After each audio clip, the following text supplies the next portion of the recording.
Eh bien, l'Allemagne, un pays qui se termine en 2025 avec l'AfD comme parti le plus populaire du pays. Pourtant, on peut voir là-bas que c'est pratiquement une course à deux entre l'AfD et les conservateurs Union chrétienne démocrate d'Allemagne, Union chrétienne sociale en Bavière. Dans un pays où près de la moitié des Allemands veulent en fait voir le parti désormais le plus populaire du pays être interdit, une grave division au sommet de l'AfD.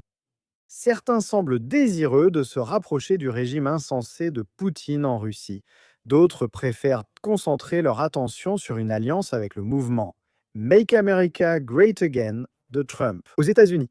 En effet, vous avez vu récemment une vingtaine de responsables de l'AfD assister au New York Young Republican Club. Il existe une réelle division à la tête du parti AfD, les deux dirigeants ayant de fortes divergences sur leur position vis-à-vis de la Russie.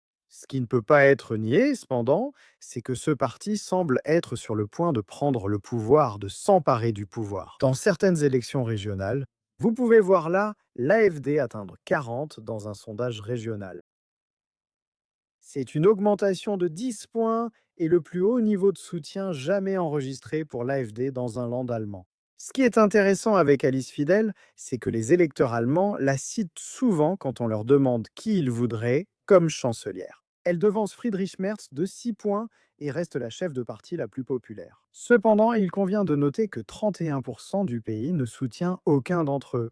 Cela vous donne donc un aperçu de l'ambiance politique. De la musique en Allemagne à la fin de 2025. N'hésitez pas à me faire part de vos réflexions à ce sujet dans les commentaires ci-dessous. N'oubliez pas de mettre un petit pouce bleu à cette vidéo et bien sûr, comme toujours, merci de regarder.